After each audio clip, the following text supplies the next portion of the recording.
তো ঘটনাটা সূত্রপাত 2011 সালে। আমার সাথে এক ভদ্রলোকের আলাপ হয়েছিল আজ থেকে 19 বছরে, এবং উনি একজন ব্যাংকে কর্মরত মানুষ। 2011 সালে যখন সে প্রথম বাড়িটা কেনে, এই বাড়িটা কেনার প্রথম 3 মাস একদম সব কিছু ছিল খুব নর্মাল। এই সমস্ত করতে করতে ঠিক 3 মাস পর থেকে তার বড় মেয়ে, মানে যেই মেয়েটির 11 বছর বয়স, সে হঠাৎ করে বাড়িতে একদিন বলে যে কোথাও বোধহয় কিছু পুড়ছে, তো দেখো তো পোড়া কিছু গন্ধ বেরোচ্ছে। কিন্তু অদ্ভুতভাবে বাড়ির একটি লোকও কোনো পোড়া গন্ধ পাচ্ছে না।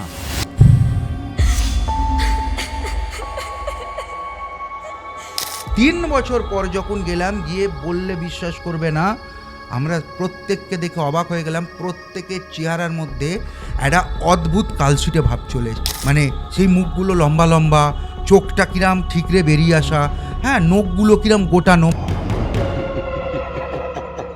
ছেলেটি বিভিন্ন সময় রাত্রিবেলায় যখন ঘুমোতো, তখন প্রত্যেকটা সময় বলতো যে আমি আমার দিদিকে রিয়ালাইজ করি আমার বাড়ির কোনটাতে, আমি যে ঘরটায় থাকি, এবং তার সাথে আর একটি ছাওয়া আমি প্রত্যেক দিন দেখি যারা আমাকে ভয় দেখায়।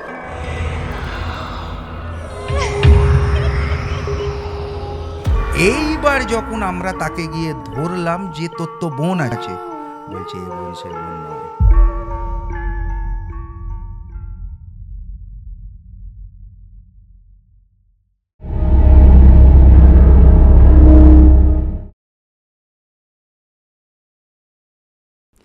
Welcome to another episode of real talk with Shreya.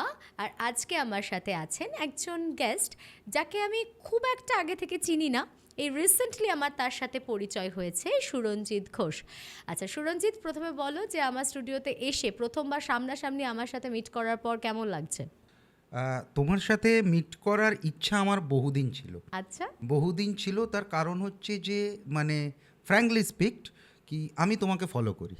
ওকে, অনেকে এটা আজকের দিনে তো বলে না বা মানে না, কিন্তু আমি তোমাকে ফলো করি। Thank you. ভালো লাগে তোমার কথাগুলো শুনতে, বিশেষত তোমার সাথে যে সমস্ত গেস্টরা আসে তাদের অভিজ্ঞতার কথা শুনতে শুনতে আমার কোথাও মনে হলো, যেহেতু আমার পেশা বা তন্ত্রাজিম আমার নেশা, সেখান থেকে আমার মনে হলো এটা কিন্তু খুব ইন্টারেস্টিং। মানে তন্ত্রিজম অনেকেই হয়তো চর্চা করে, কিন্তু ওর চর্চার মাত্রাটা এমন পর্যায়ে পৌঁছেছে যেখানে ওর রেলের সরকারি চাকরি ছেড়ে দিয়ে কিন্তু এখন অনেকটাই এই জগতের মধ্যে বিরাজ করছে।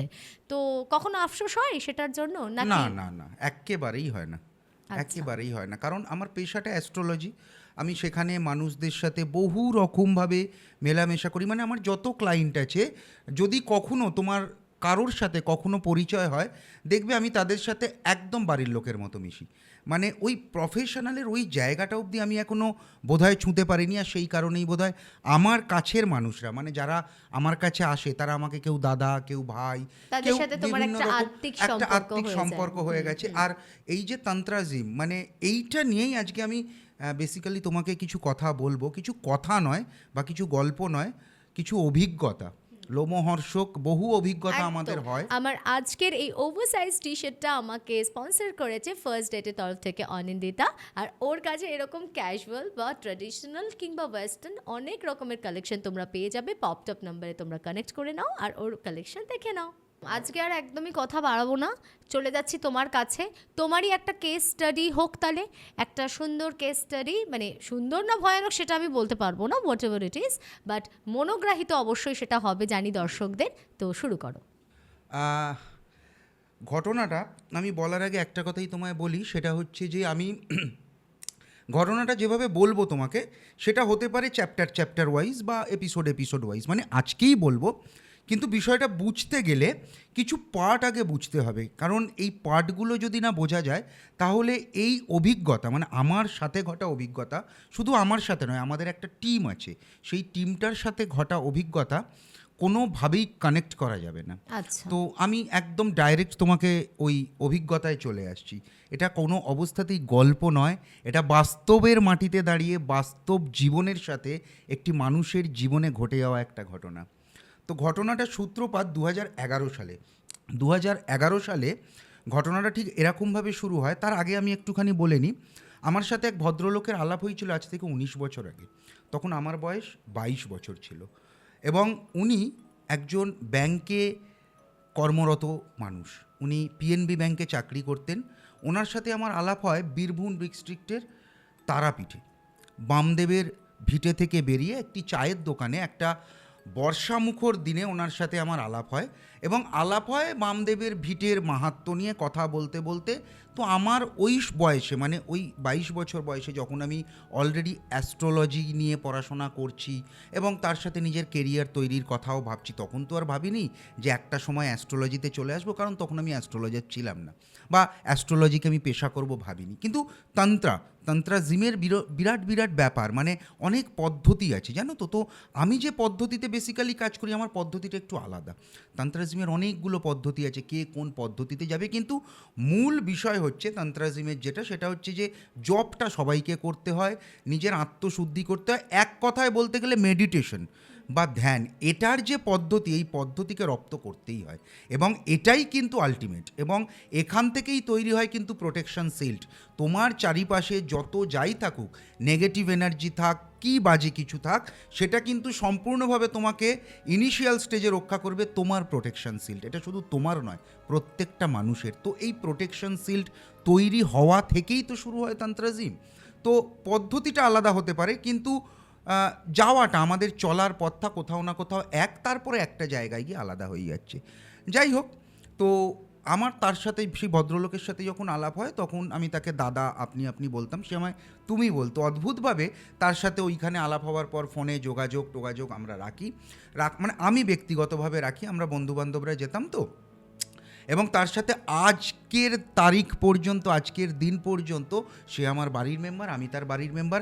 আমাদের যে কোনো অনুষ্ঠানে আমরা যাই। এবার তার অ্যাকচুয়াল বিষয়টা হচ্ছে, সে কি করে, সে শুধু চাকরি করে না, সে কিন্তু এটার সাথে তন্ত্রাজিম নিয়ে রিসার্চ করে।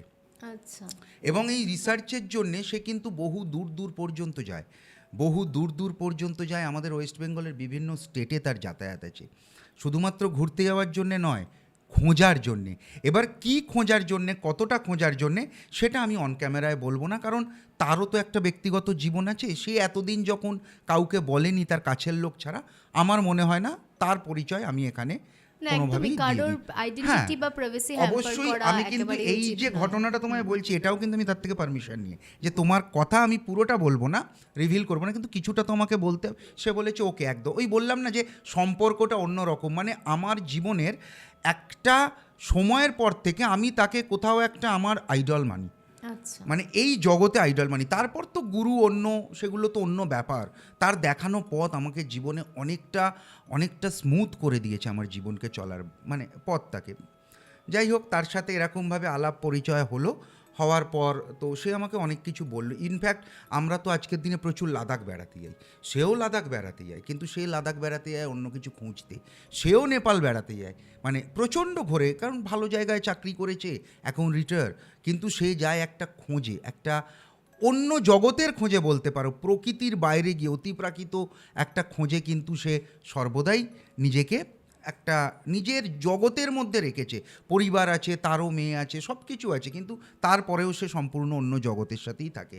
সারাদিনে হয়তো বাড়ি থাকে 6 থেকে 8 ঘন্টা বা 10 ঘন্টা ঘুমানোর সময়টুকু। যাই হোক, তো ঘটনাটা এটা গেল একটা চ্যাপ্টার, বোঝা গেল যে আমার মোটামুটি কিভাবে কি হয়েছে, কোথা থেকে কি আলাপ। এবার এসো যে এই ভদ্রলোক যেহেতু ব্যাংকে চাকরি করতেন, এনার অফিস কলিগ বলতে পারো, বা এনার থেকে 4-5 বছরের বড় কেউ একজন এনার সাথে চাকরি করতেন একই ব্রাঞ্চে, কিন্তু সেই ভদ্রলোক ছিলেন হিন্দিভাষী। তার বাড়ি ছিল ধানবাদ থেকে 15 কিলোমিটার ভেতরে একটি গ্রামে, ঠিক আছে। এবং সে 2011 সালে মনস্থির করেন যে আমি ধানবাদ শহরে আমার নিজস্ব গ্রাম থেকে বেরিয়ে এসে একটি বাড়ি কিনবো বা ফ্ল্যাট কিনবো। ন্যাচারালি একটি বাড়ি সেই ভদ্রলোক পেয়ে যায়। এবার এই হিন্দিভাষী যে ভদ্রলোক, আমার দাদার যে বন্ধু, তিনি কিন্তু প্রচণ্ড মানে মজাদার একজন মানুষ। আমি তার সাথে ব্যক্তিগতভাবে মিট করেছি, মানে তখন মিট করেছি, দেখেছি। তো অদ্ভুত, মানে খুব হাসি খুশি, খেতে প্রচণ্ড ভালোবাসে, প্রচণ্ড, আর লোককে খাওয়াতেও ভালোবাসে। ওনার 3 ছেলে মেয়ে, প্রথমে বড় মেয়ে, তারপর ছেলে, তারপরে আবার একটি মেয়ে। তো 2011 সালে প্রথম তিনি ধানবাদের শহরে একটি বাড়ি কেনেন। একটি বাড়ি পেয়ে যায়। বাড়িটা একতলা বাড়ি, ছিমছাম বাড়ি, কিন্তু খুব ছড়ানো বাড়ি। ছড়ানো মানে জায়গাটা অনেক বড়, বেশ গার্ডেন ফার্ডেন আছে, পেছনে অনেকটা বসার জায়গা আছে। ছোট্ট বাড়ি, মানে ছোট মানে বাড়িটা ছোট কিন্তু এরিয়াটা অনেকটা বড়। 11 সালে প্রথম সে বাড়িটি কেনে এবং অদ্ভুতভাবে তার বড় মেয়ের বয়স তখন কিন্তু 11। আচ্ছা। ঠিক আছে, এটা ম্যাটার নয় যে 11 যাই হোক। আর তার ছেলেটির বয়স তখন কিন্তু 9, মানে 2 বছরের ছোট। আর ছোট মেয়েটির বয়স তখন কিন্তু 5, মানে একটা মোটামুটি তুমি বুঝেই গেলে যে বড় মেয়ের সাথে কীরকম ডিফারেন্স তার। তো এইভাবে চলতে চলতে চলতে চলতে 2011 সালে যখন সে প্রথম বাড়িটা কেনে, এই বাড়িটা কেনার প্রথম 3 মাস একদম সব কিছু ছিল খুব নর্মাল, যেমন একটা সাধারণ মানুষ। আমরা যারা চাকরি করেছি, আমরা যারা চাকরি করতে ভালোবাসি, যাদের স্বপ্ন থাকে বাড়ি করব গাড়ি করব, তাদের ঠিক জীবনটা যেমন হয় ঠিক তেমন জীবন। আনন্দ, লোককে ডেকে ডেকে বাড়ি দেখানো, বন্ধু বান্ধব, অনেক পার্টি তারা নাকি করেছে। তো এই সমস্ত করতে করতে ঠিক 3 মাস পর থেকে তার বড় মেয়ে, মানে যেই মেয়েটির 11 বছর বয়স, সে হঠাৎ করে বাড়িতে একদিন বলে যে কোথাও বোধহয় কিছু পুড়ছে, তো দেখো তো পোড়া কিছু গন্ধ বেরোচ্ছে। কিন্তু অদ্ভুতভাবে বাড়ির একটি লোকও কোনো পোড়া গন্ধ পাচ্ছে না। এই যে পোড়া গন্ধ, এই পোড়া গন্ধটা যখন তাকে জিজ্ঞাসা করা হলো 11 বছরের মেয়েটিকে যে কী পোড়া গন্ধ, সে বলল দুধ পোড়া গন্ধ। আচ্ছা। বলল যে দুধ পোড়া গন্ধ এরম দুপুর বেলায় তুই পাচ্ছিস, কি করে পাচ্ছিস না পাচ্ছিস জানি না। তখন কিন্তু এই ভদ্রলোক নেই, তিনি তো অফিসে, ব্যাংকে। তো তিনি বাড়িতে এসে মেয়ে তাকে বলল, তো বলতে একদমই বিষয়টা ইগনোরেবল, যে ঠিক আছে চলো, বাচ্চা মেয়ে, কোথাও কিছু আশেপাশে হয়েছে হয়েছে। তো তারপর কিন্তু আর কোথাও কিছু নেই।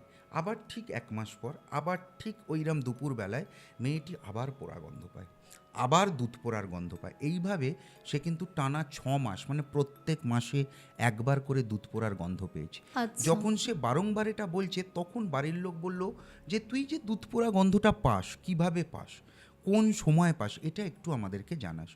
তো ও নেক্সট মান্থ, মানে যে সময়টায় ও পায়, ও মোটামুটি একটা রেডি ছিল যে পাবো। কিন্তু অদ্ভুতভাবে সেই মাসে আর সে দুধ পোড়ার কোনো গন্ধ না পেয়ে সে পেলো ইলেকট্রনিক্স কোনো গেজেট পুড়ে যাওয়ার গন্ধ। মানে ইলেকট্রিকের যে তার শর্ট সার্কিট হলে একটা যে পোড়া গন্ধ ছাড়ে, প্রত্যেকটা দেখবে যে পোড়া গন্ধের কিন্তু আলাদা আলাদা আমরা বুঝতে পারি, হ্যাঁ। আমরা আইডেন্টিফাই কিন্তু করতে পারি যে হ্যাঁ। কি পুড়তে চলেছে বা কি ঠিক। পুড়ছে, এটা তুমি দেখবে। তো এই পোড়া গন্ধটা হঠাৎভাবে এলো যে কোনো তার, কোনো ইলেকট্রিক শর্ট সার্কিট হয়ে পুড়ে যাওয়ার গন্ধ। সে বললো যে এই দেখো আবার আমি গন্ধটা পাচ্ছি। তো বাড়িতে, এবং ইনফ্যাক্ট সেই দিনটা ছিল রবিবার, অদ্ভুতভাবে সেদিন তার বাবাও বাড়ি ছিল। বললো না, কিচ্ছু পাওয়া যাচ্ছে না। চারিদিক খুঁজে পাওয়া গেল, কেউ কেউ কেউ খুঁজে পাচ্ছে না।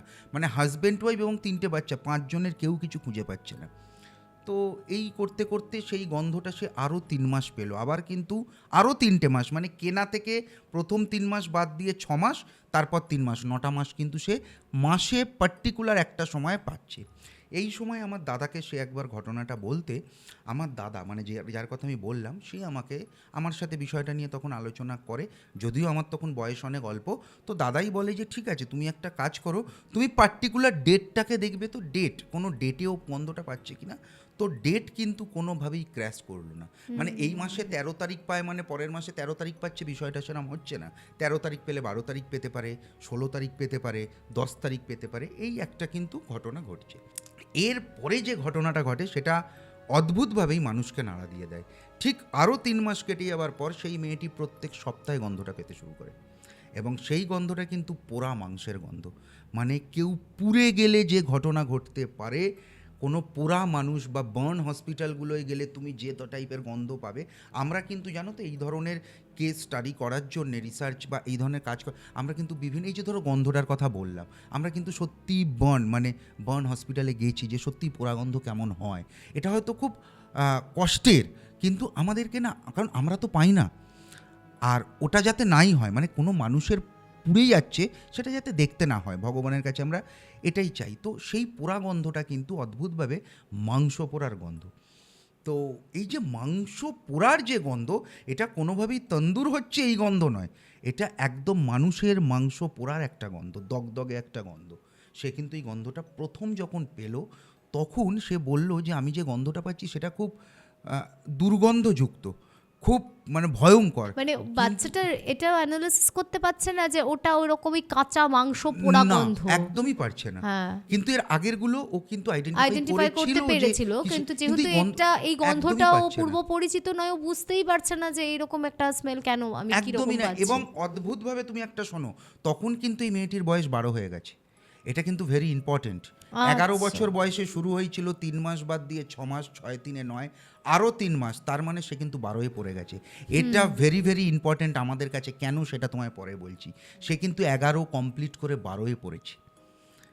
তো 12 ইয়ার্স তখন, হ্যাঁ বাচ্চাই, ঠিক আছে চলো বাচ্চা, 12 ইয়ার্স। তো সে কিন্তু এই গন্ধটা পেলো। তো তখন আমার ওই দাদা এবং আমরা বললাম যে না, এটা কোনো তিথিতে হচ্ছে।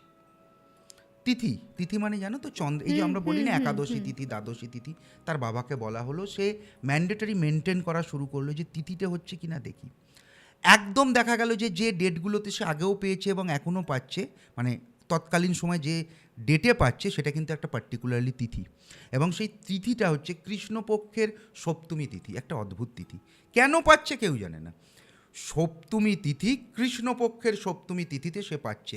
ন্যাচারালি মাস ওয়াইজ সেটা বিভিন্ন সময় বিভিন্ন রকমভাবে পাল্টে যাচ্ছে, মানে ইংরেজি তারিখ অনুযায়ী কখনো 11, 12, 14, 16, 18, কারণ বছর তো ঘুরছে, মাসও ঘুরছে।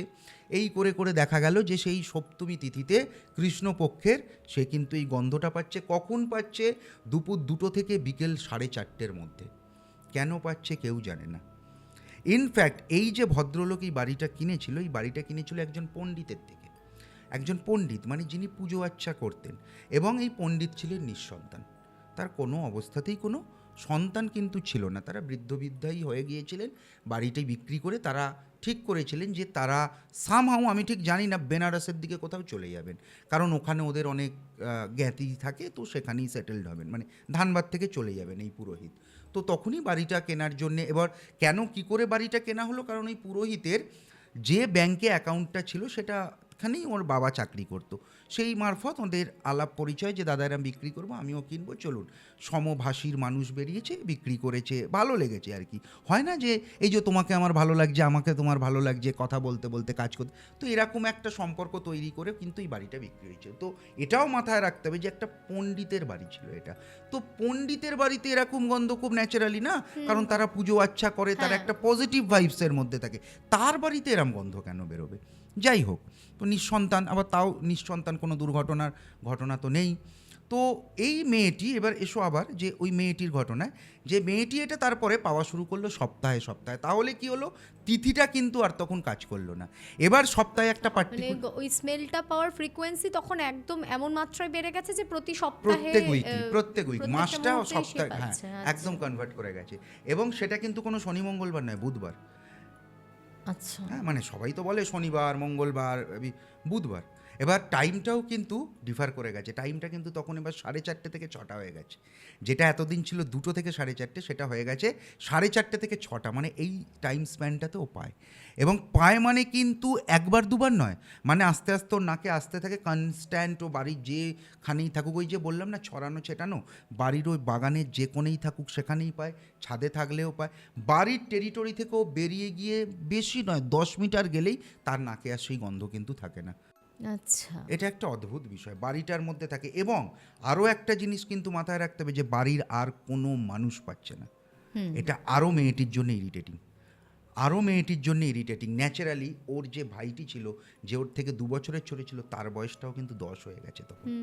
তো এইভাবে চলতে চলতে চলতে চলতে ও কিন্তু হঠাৎ করে একটা সময়ের পর বলে, একটা সময় মানে আরও ধরে নাও ওই 2-2.5 মাস, বেশি নয়, ও কিন্তু কনস্ট্যান্ট এই গন্ধটা পেতে পেতে অভ্যস্ত হয়ে যায়।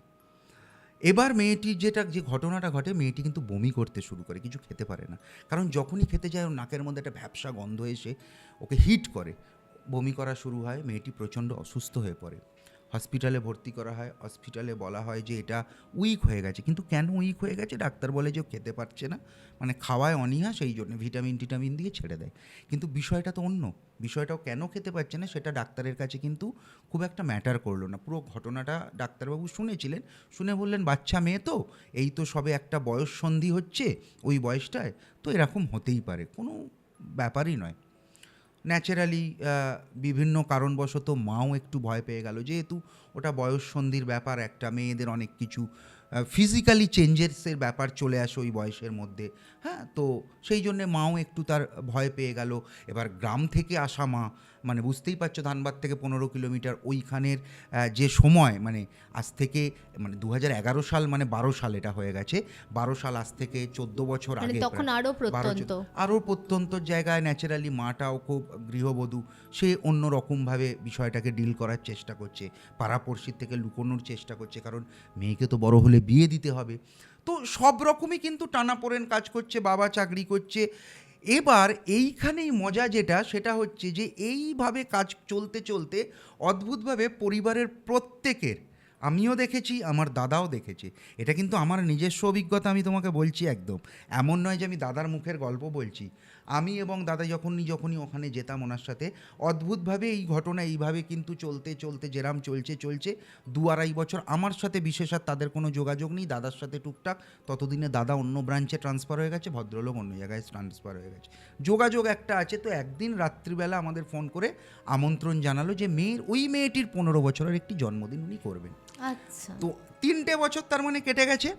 3 বছর পর যখন গেলাম, গিয়ে বললে বিশ্বাস করবে না, আমরা প্রত্যেককে দেখে অবাক হয়ে গেলাম, প্রত্যেকের চেহারার মধ্যে একটা অদ্ভুত কালশিটে ভাব চলে এসছে। মানে সো কল্ড, যেটাকে আমরা দেখিনি, আমরা একটা কল্পনা করি না যে কোনো পৈশাচিক কোনো চেহারা, মানে সেই মুখগুলো লম্বা লম্বা, চোখটা কিরাম ঠিকরে বেরিয়ে আসা, হ্যাঁ, নখগুলো কিরাম গোটানো, মানে পায়ের নখ অদ্ভুতভাবে কালো এবং ছুঁচলো, কি নখ ফোক কাটানো, মানে একটা অপরিষ্কার। হ্যাঁ, তো ওই আমার দাদা ওই ভদ্রলোককে বলছে, আমি কারোর নাম বলছি না, বলছি যে কী গো তোমাদের এরম ব্যাপার, বলছে কেন, ব্যস্ত আছি, অথচ কিন্তু জামা কাপড় খুব ফিটফাট, ঘরদোর পরিষ্কার, কিন্তু কোথাও একটা সামহাও কিন্তু কিছু মিসিং, মানে অদ্ভুতভাবে কেউ যেন ওদের কন্ট্রোল করছে। আমরা এটা 3 বছর, এবার দেখো, যেহেতু আমরা বাইরে থেকে গেছি, আমাদের চোখে তো ধরা পড়েছে, ওখানকার লোকাল কিছু লোক বলছে যে দাদা আর আমাদের সাথে মেশে না, দাদা একটা অদ্ভুতভাবে বাড়ি আসে, মানে বাড়ি থেকে বেরোয়, এখানে থাকে, ওই যে ভদ্রলোক, এই কারণেই বললাম যে প্রত্যেকটা কথা খুব ইম্পর্ট্যান্ট এখানে। এই ভদ্রলোকই কিন্তু, আমি সবার প্রথমে ভিডিও শুরুর আগে তোমায় যেটা বললাম, যে খুব হাসি খুশি ছিল, খেতে ভালোবাসতো, মজা করতো, সেই ভদ্রলোকই আর এগুলো করে না। সে আর কিন্তু গুছিয়ে বাজার করে না, যা পায় তাই কিনে নিয়ে চলে যায়, পচা জিনিস নয়, টাটকা জিনিসই, যা হাতের সামনে পেলো সেটাই। মানে আগে উনি বাজার করতে গেলে নাকি 1.5 ঘন্টা লাগতো, 7টায় গেলে 8:30টায় বাজার করে ফিরতেন, এর সাথে গল্প, ওর সাথে চা খাওয়া, ইয়ার্কি ঠাট্টা, কিন্তু সেই লোক 10 মিনিটের মধ্যে বাজার করে চলে আসে। এই ঘটনা কিন্তু এর মধ্যে ঘটছে। মেয়েটি কিন্তু পড়াশোনা করার সাথে সাথে একটি বিশেষ ওর ঘটনা ঘটেছে, একটি বিশেষ ঘরকে আইডেন্টিফাই করেছে। ওদের ছাদটা কীরকম ছিল জানো তো, মানে বাড়িটাতে ঢুকে তোমার মাঝখানে একটা খুব বড় উঠোন ছিল, চারিদিকে ঘর ছিল, উঠোনের ওপরে জালি লাগানো ছিল, মানে ছাদটার ওপরটা ওইটুকুটা জালি লাগানো ছিল, তারপর চারিদিকটা ছাদ ছিল। তো ছাদের কোণে 3টে ঘর ছিল, অদ্ভুতভাবে এই কোণে একটা, এই কোণে একটা, 2টো কোণে, আর এই কোণে একটা, সিঁড়ি দিয়ে উঠে গিয়ে মাঝখানগুলো ছাদ, মানে বোঝাতে পারছি, 3টে কোণে 3টে, আর সামনেটা উঠোনের মতো। তো ও কিন্তু পার্টিকুলারলি সিঁড়ি দিয়ে উঠে ডান দিকের ঘরটাকে বেছে নিয়েছে, ওখানেই ও থাকতো ওই মেয়েটা, মানে পড়াশোনা করতো, আর নিচে একতলা বাড়ি। তো ঠিক আছে চলো, উঠোনে অনেক গাছ টাছ ছিল, আমরাও যখন গেছিলাম, কিন্তু তারপরে আর কোনো গাছ টাছ আমরা দেখতে পাইনি, মানে এই 15 সালে যখন গেলাম আর কিছু দেখতে পাইনি, সবই না কেমন একটা মৃত, যেন স্পন্দনটা দাঁড়িয়ে গেছে, যেন ওখানে আর কোনো প্রাণ নেই, কোনো অস্তিত্ব নেই কোনো মানুষের। মানে ওই বাড়িটাতে ঢুকলেই আমরা যারা তান্ত্রিজম প্র্যাকটিস করি, অন্য পদ্ধতিতে করি, যে পদ্ধতিতেই করি, যে পর্যাতে গিয়েই করি, আমরা কিন্তু এটা বুঝতে পারি। আজকের ডেটে দাঁড়িয়েও বয়সটা আরও হয়েছে, আমরা মানে আমি অন্তত বলতে পারি তোমাকে, আমি কোনো জায়গায় ঢুকে বুঝতে পারি positive vibes or negative vibes, এটা অনেকেই বুঝতে পারে, শুধু আমি বলে নয়, অনেকেই পারে। সেই বাড়িতে থাকা কি উচিত হবে না হবে না, ইনফ্যাক্ট আমি একটা ছোট্ট ঘটনা বলি এখানে, মানে এটার সাথে ইনক্লুডেড নয়, আমি বহু জায়গায় বেড়াতে যাই, আমি খুব ভালোবাসি, অনেক কিছুর কারণে যাই, আমি বহু জায়গায়, আমার বহু বন্ধুবান্ধবের সাক্ষী, বহু আমার কলিগ সাক্ষী, আমি সেখানে দাঁড়িয়ে বলে দিয়েছি বহু হোটেল বা কোনো হোমস্টেতে যে রাত কাটাতে পারবি না এখানে, এবং সেখানে কাটাতে পারিনি। সেসব গল্প অন্য কোনো দিনও বললো। তো আমাদের ঠিক এই সিচুয়েশানটাই হয়েছিল ওই জায়গায় দাঁড়িয়ে, যে আমরা কোথাও একটা এখানে কিছু একটা মিসিং, মানে ওই ব্যাপারটাই নেই, ওখানের হাওয়াটাই একটা অন্যরকম, এবং এটা উপলব্ধির ব্যাপার নয়, এটা কিন্তু অনুভব করার ব্যাপার। এটা তুমি অনুভব করতে পারবে। তুমিও যদি সাধারণ মানুষ হিসাবেও যাও, তার কাছে যদি 2 বছর আগেও গিয়ে থাকো, তো 2 বছর পরে গেলে কিন্তু তুমি এটা একদম অনুভব করবে যে এখানে কিছু মিসিং, কি মিসিং খুঁজে পাওয়া যাচ্ছে না। এর মধ্যে আমরা ওই মেয়েটিকে যখন ডেকে বিভিন্ন রকম কথা বললাম, কেমন আছিস রে, কী করছিস, এই করছিস, সে একটা অদ্ভুতভাবে রিজার্ভ হয়ে গেছে।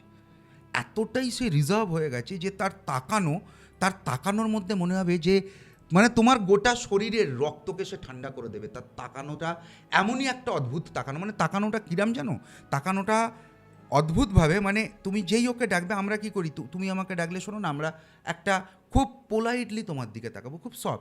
ওর তাকানোটা খুব শার্প তাকাবে, শার্প চোখটা খুলেই একদম তোমার চোখে চোখ, মানে তোমার ওটা দেখলেই না মনে হয় বাবা কী হলো রে, তুমি এবার তাকে বলে হ্যাঁ কী হলো রে, একদম ওরমভাবে তাকিয়ে থাকবে। মানে ওর দৃষ্টিটা কোথাও একটা ওইরাম, দেখতে কিন্তু একই আছে, হ্যাঁ রোগা হয়ে গেছে। আমি আবারও বলছি, প্রত্যেকের কিন্তু চেহারায় একটা পৈশাচিক, মানে একটা কালশিটে ব্যাপার চলে এসছে, সেই ছোপ যেন দেখে মনে হচ্ছে যে কোথাও কোনো সমস্যা, মানে কোনো রোগ হয়েছে। তো মেয়েটির সাথে অনেকক্ষণ কথা বলার পর ওর বাবাই আমাদের বলল যে তোরা তো সবাই এসছিস, আমার দাদাকেও বললাম তোরা তো এসছিস, তোদের বললাম তো একটু মেয়ের সাথে কথা বলিস, আমার কিছু জিনিস ভালো লাগছে না। কি ভালো লাগছে না বলছে, মানে বাবাটা না কোথাও একটা এটা বুঝতে পারছে যে কিছু একটা ঘটছে আজকে প্রায় 3-4 বছরে। তো কথা বলিস। তো ওর সাথে যখন আমরা কথা বললাম, আমরা সেই রাত্রিটা ওখানে স্টে করেছিলাম। তো স্টে করতে আমরা কিচ্ছু পাইনি। তো প্রথম কথাই আমরা জিজ্ঞাসা করেছিলাম, কিরে তুই কী নিবি বল, তোর জন্য তো কিছু গিফট আনিনি, তুই কী নিবি বল, পেন বা কিছু নিবি? শুধু ঘাড় নাড়ছে, হ্যাঁ না কিছু বলছে না। কোনো ড্রেস বলছে, আমার ওই দাদা বলছে যে তুই কি পছন্দ করিস বল কোনো কিছু। তো দাদা বলছে পারফিউম। যেই পারফিউম কথাটা বলেছে, স্যার মানে ওরকম একদম স্ট্রেট তাকিয়েছে। হ্যাঁ, তো দাদা বললো কি পারফিউম নিবি? প্রথম কথা বললো, পারফিউম हम ले सकते हैं अंकल, लेकिन परफ्यूम में ना थोड़ा बदबू होना चाहिए। একদম এই কথাটা বলছে, बदबू मतलब बोलছে যে वो अच्छा वाला जो होता है ना, वो हमको नहीं चाहिए अंकल, हमको जो चाहिए वो बदबू वाला चाहिए। मुझे कैसा बदबू बेटा? बोलছে वो कुछ चीज़ अगर ख़राब हो जाएगा उससे जो बदबू आता है ऐसा। তো আমার দাদা তখন বলছে পচা, আমিও কিন্তু ওখানে ছিলাম, পচা। আনলাম না ও পচা বলছে না, ও বলছে বদবুদার, মানে তোমাকে ওই ইয়ার্কি করে বলছে, তুমি ওর কাকা না, ওই ইয়ার্কি করে বলছে পারফিউম যখন দেবি একটা বিচ্ছিরি গন্ধযুক্ত দাও। কি তাই বলছিস? তো এই কথাটা যেই আমি বললাম, শটাং আমার দিকে তাকালো, তাকিয়ে বললো নেহি আঙ্কেল ऐसा नहीं, अगर कुछ चीज़ जब ख़त्म हो जाता है उससे जो बदबू आता है वो हमको चाहिए। মানে সারা হুয়া কি তখনও কিন্তু বলছে না ও। হ্যাঁ, তো তখন ওর বাবা কিন্তু দূরে দাঁড়িয়েছিল, বলছে পাপা আপ উসকো সমঝা দিজিয়ে। তখন ওর বাবা কেঁদে ফেলেছে, ভেঙে পড়েছে। কি ব্যাপার? বলছে আমার মেয়ের যত ভালো জিনিস ছিল সেগুলো সব ফেলে দেয়। আমি তোমাদেরকে দেখাতে পারি, চলো দেখাই।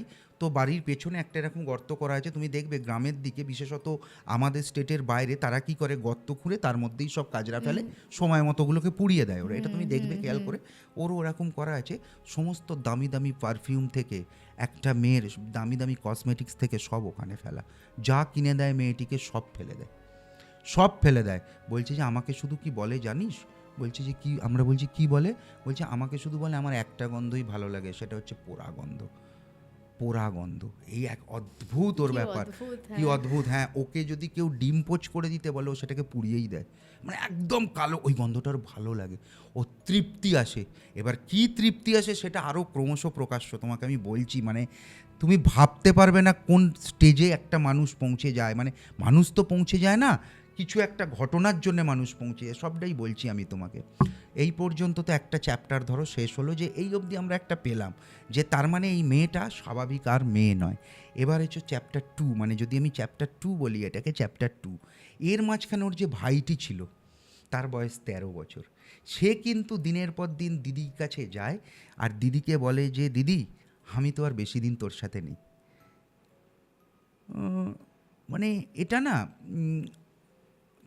কি বলবো তোমাকে, এটা যখন আমাদেরকে ঘটনাটা ওর বাবা বলছে, এর আগের পার্ট যেটা আমি শেষ করলাম, এটা আপাতত আমি ওই অবধি শেষ মানে করলাম। এরপর তোমরা ওখান থেকে চলে এলে? না, ওই পার্টটা আমি ওখানে আপাতত এখন স্টপ রাখলাম।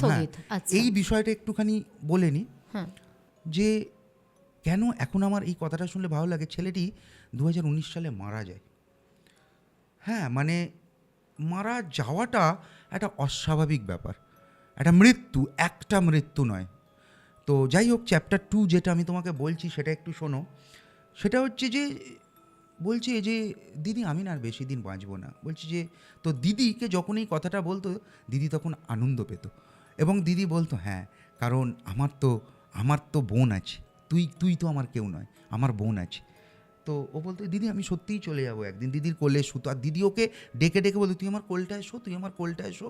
তো ভাইটা তখন বলতো যে কেন রে দিদি? বলতো তুই আমার কোলে শুলে না তোর যাওয়ার পথটা আরও সহজ হয়ে যাবে, তুই আমার কোলে শো, তুই আমার কোলে শো। মানে তুমি ভাবতে পারছো না এটা আমি কোন ঘটনার কথা বলছি। হ্যাঁ, তো ভাইটা না শুতো একটা অদ্ভুতভাবে, ভাইটা কোনোভাবে মানে হিপনোটাইজড হয়ে যেত দিদিটার কাছে গেলে। তারপরে পরে তখন ভাইটার 13 বছর বয়স, হিপনোটাইজড হয়ে দিদিটা ওকে ডাকতো ওইভাবে তাকিয়ে। ওই তো তাকানোটা কি ভয়ঙ্কর তোমাকে আমি মানে তুমি কল্পনাও করতে পারবে না। আমরা যারা দেখেছি আমরাই কল্পনা করতে পারবো। ওরম তাকাতো, ভাইটা হিপনোটাইজড বলতো আয় না তুই আমার কোলটা এসো, তো যাওয়ার পথটা অনেক সহজ হয়ে যাবে। হিন্দিতে বলতো, সবটাই হিন্দিতে। ভাইটা বলতো হ্যাঁ রে দিদি আমি না চলে যাবো, আমি আর বেশি দিন নেই। বলতো হ্যাঁ তুই চলে যাবি তো আমি আমি আমি চাই তুই চলে যা, কারণ আমার তো একটা বোন আছে, তুই আমার কেউ না, আমার তো একটা বোন আছে। যেহেতু ওর একটা বোন আছে তো মানে ভাইটাকেও চাইছে না, একটা মেয়ে তারপর একটা ছেলে তারপর আর একটা মেয়ে, মানে ওর তো একটা বোন আছে। বলছে হ্যাঁ আমার তো বোন আছে, তুই তুই চলে যা, তুই চলে যাবি। তো 2019 সালে যখন ছেলেটি চলে যায়, ছেলেটি কিন্তু খুব একটা স্বাভাবিকভাবে মৃত্যু ঘটেনি ছেলেটির। ছেলেটি বিভিন্ন সময় রাত্রিবেলায় যখন ঘুমোতো তখন প্রত্যেকটা সময় বলতো যে আমি আমার দিদিকে রিয়ালাইজ করি আমার বাড়ির কোণটাতে, আমি যে ঘরটায় থাকি, এবং তার সাথে আর একটি ছাওয়া আমি প্রত্যেক দিন দেখি যারা আমাকে ভয় দেখায়। ওই ভয় পেয়ে পেয়ে ছেলেটা 15 বছর বয়সে 2বার অ্যাটেম্প করে। হারও নিতে পারছিল না। দিদিকে যখন চাক্ষুষ দেখতো তখন কিন্তু ও মানে ভয়েতে একটা ঘরে এরম গুটিয়ে বসে থাকতো।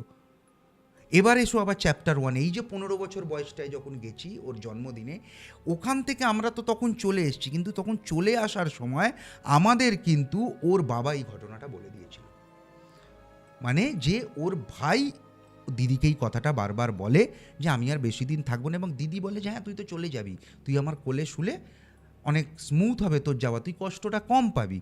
তো এই ঘটনা তখনই বলেছিল, মানে ওর বাবা এই যে দিদি আর ভাইয়ের কনভারসেশনটার ব্যাপারে তোমাদেরকে তখনই তখনই বলেছিল। বলে দিয়েছিল। আচ্ছা, ঠিক যে আছে, পরবর্তীতে তোমরা আবার ওটাকে কানেক্ট করে এই ইনসিডেন্টটা শুনলে যে শুনছি। এরকম একটা সাংঘাতিক ঘটনা ঘটেছে, একদম। ছেলেটি মারা গেছে। মারা যাচ্ছে।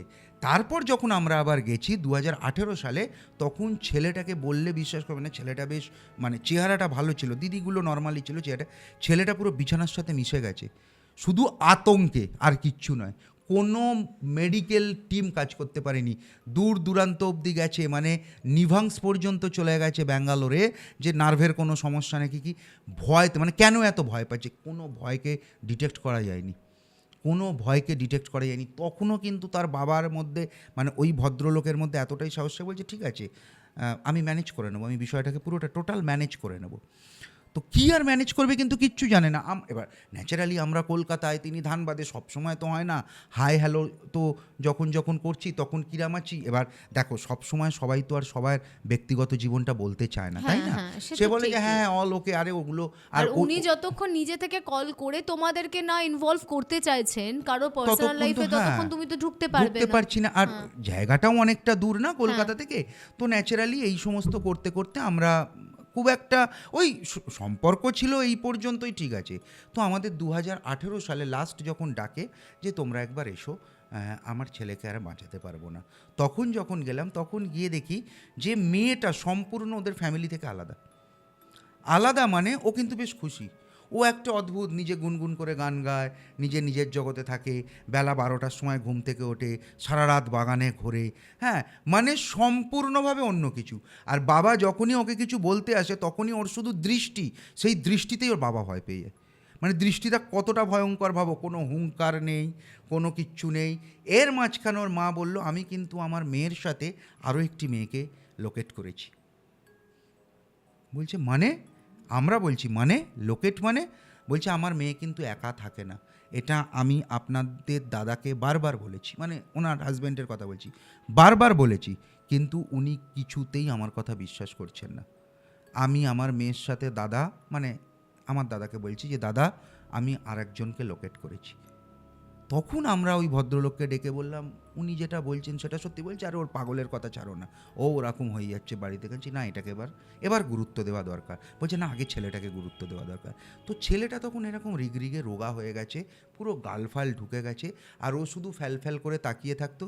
আর ওর দিদি যখন আসতো, মানে বড় দিদি যখন এসে ওর দিকে এরম তাকানোটা কিরম জানো তো, মানে আমরা দেখাতে পারবো না, তাকানোটা ঠিক এইরম টাইপের একটা, মানে আমরা ঠিক দেখাতাম একটা এরম টাইপের, যে কিরে আর কি চাস এরকম। আর যখনই ওরকমভাবে তাকাতো না, তখনই ও যেন আরও জোরে জোরে নিঃশ্বাস নিত, মানে আমাকে মুক্তি দে, আমাকে মুক্তি দে, এরম একটা ব্যাপার ছিল। তো আমরা এটা কিন্তু দেখেছি, চাক্ষুষ আমরা দেখেছি। এবং সেই রাত্রিরে কিন্তু, মানে সেই দিন আমাদের আর বেশিক্ষণ সুযোগ হয়নি ওর ওখানে থাকার। এই কারণে সুযোগটা হয়নি ওই কারণ ওখানে থাকার, কারণ আমরা তখন অন্য একটা দিকে যাচ্ছিলাম। তো ঠিক করেছিলাম ওনার সাথে কথা বলে যে তুমি যখন ডেকেছো, তোমার সাথে একবার দেখা করে আমরা বেরিয়ে যাব।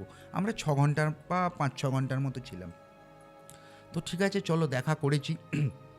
দেখা করে তো ছেলেটা কিন্তু একদম শেষ, একদম শেষ। তো লাস্ট ছেলেটির সাথে আমাদের কথা, কনভারসেশন, সেটাই তোমাকে বলি, যেটা সবথেকে বেদনাদায়ক এবং সবথেকে ভয়ঙ্কর বিষয় আমার মনে হয়েছে। সেটা হচ্ছে, ছেলেটাকে আমরা জিজ্ঞাসা করেছিলাম যে কী ব্যাপার, তুমি যে এরকমভাবে খেলাধুলা ছেড়ে দিয়েছো, শুয়ে আছো, স্কুল ফুল ছেড়ে দিয়েছো, তোমার সমস্যাটা কোথায়? আমরা হিন্দিতে বলেছিলাম। তো ও বলেছিল আমার সমস্যা আমার বড় দিদি। কেন? বলছে বড় দিদি একজন ডায়েন, ওদের ভাষায় বলছে ডায়েন। ডায়েন বলে কিছু হয় না, ওটা ভুল। বলছে আমার বড় দিদির 4টে মাথা। হ্যাঁ, দুঃস্বপ্ন এগুলো, এগুলো তো তুমি স্বপ্ন। বলছে আমি নিজে দেখেছি। বলছি তো আমি প্রমাণ দিতে পারবে? বলছে আমি নিজে দেখিয়েছি, দিদি আমাকে দিদির রূপ দেখিয়েছে। দিদির রূপ দেখিয়েছে মানে মানে দিদি নাকি ওরকম, তো তোমার কি রূপ ধারণ করতো তোমার দিদি তোমাকে ভয় দেখানোর জন্য? বলছে সেটা আমি জানি না আঙ্কেল, খুব আস্তে আস্তে বলছে, আমি জানি না, কিন্তু আমি দেখেছি দিদির 4টে মাথা। ওরে বাবা রে। আর হাতে বলছে 5টা আঙুল নয়, 3টে করে আঙুল, এরকম নাকি বড় বড় আঙুল, যে আঙুলের মাথাটা, মানে আঙুল বলে কিছু নেই, পুরোটাই নাকি একটা ধারালো কোনো ছুঁচলো ওই লোহার শিকের মতো, এরকম আমি দেখেছি। কোথায় দেখেছো? মানে আমরা না কিছু লোকেট করতে পারছি না, ও কি ভুল বকছে, ঠিক বকছে, সত্যি বলছে, মিথ্যে বলছে, কিন্তু ও বলছে ওর দিদি এরকম। তখন ওর একটাই কথা বললো আমাদের, যেটাতে আমাদের মনে হলো যে ঘটনাটা সত্যি। বলছে আমার দিদি রোজ রাত্রিরে আমার দিদি হাওয়া থেকে উঠতে পারে, এটা আমি নিজে দেখেছি। আর আমাকে বলেছে যে তুই এটা যবে শিখে যাবি তোকে আমি মুক্তি দিয়ে দেবো। বলছে আমি কি করে শিখবো দিদি? আমি বলছি তুই কাউকে কিছু বলবি না। বলছে যে আমি একটা কথা তোমাকে বলি, আমার দিদির জিভ দেখবে। কি দেখবো জিভে? এই কথাটাই কিন্তু আমাদের সবথেকে বড় স্ট্রাইক করেছিল, এবং আমরা ইনভেস্টিগেশন শুরু করেছিলাম। বলেছিল যে আমি বেশি দিন বাঁচবো না, আমাকে আমার দিদি বলে দিয়েছে আর 1টা বছর, আমি 2019-এ চলে যাব তোমাদের ছেড়ে। কোথায় যাবি? বলছে চলে যাব, দিদি বলেছে যে দিদি আমাকে ঠিক জায়গায় রেখে আসবে। মানে দিদিকেও এতটাই বিশ্বাস করেন। বাবা মাকে কিছু বলিস নি? বলছে না, বাবা মায়ের সাথে আমি থাকতে চাই না। এবার এর মাঝখানে ভাই আর বোনের, মানে দিদিটার আর ভাইয়ের মধ্যে একটা বিরাট কনভারসেশন হয়েছে। হ্যাঁ, ওকে কোনোভাবে কনভিন্স করিয়েছে যে তুই এই জগতের জন্যে নয়, তুই এমন একটা জগতের জন্যে যে জগতে তুই অনেক ভালো থাকবি, যে জগতে আমরা সবাই স্বাধীন, যে জগৎ আমাদের এই শরীর, যে জগতে আমাদের এই শরীরটাকে দরকার পড়বে না, যে জগতে আমাদের শরীরের ব্যথা বেদনা কাজ করবে না, শুধুমাত্র তুই থেকে যাবি, তোর অস্তিত্ব নিয়ে থেকে যাবি। মানে এইভাবে কিন্তু ওই বড় দিদিটা ওকে বুঝিয়েছে। ওই ছেলেটাই আমাদের বলছে যে আমাদেরকে ঠিক এই কথাই বলেছে। আর বলতে বলতে আমি বললাম যে তো এই কথাটা যখন বলেছে, এগুলো আমরা বিশ্বাস করব কি করে? তুই এগুলো সত্যি বলছিস? বলছে বিশ্বাস করবে, আমার দিদির জিভের ঠিক মাঝখানে এতটা গর্ত হয়ে গেছে পুরো এপর ওপর। বলছে কি করে? বলছি কি, আমরা বলছি কি করে? বলছে আমিও জানি না, ছোট থেকে ছিল না, বাবা মাকে জিজ্ঞাসা করবে। আনলাম তোর বাবা মা জানে? বলছে বাবা মাকে আমি বলিনি, তোমাদের এই প্রথম বললাম আজ।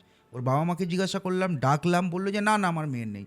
বড় দিদিকে ডাকলাম, কি রে তোর জিভে কোনো, সে তো মুখ দেখালোই না। খুব জোরজার করে যখন ওর বাবা এরম গাল টিপে যখন জিভটা বেরোলো, প্রথম কথা জিভটা নর্মাল মানুষের থেকে অন্তত পক্ষে এতখানি বড়, এবং সত্যি মাঝখানে একটা এতটা হোল পুরো এফোর ওপর, কিন্তু ওটা ছিল না। ওটা কি করে হয়েছে কেউ জানে না। এরম পুরো মাঝখানে একটা হোল, এরম বড় পুরো হোল এফোর ওপর, কি করে হয়েছে কিন্তু ওর বাবা মাও জানেন। এটা আমরা নিজেরা দেখেছি।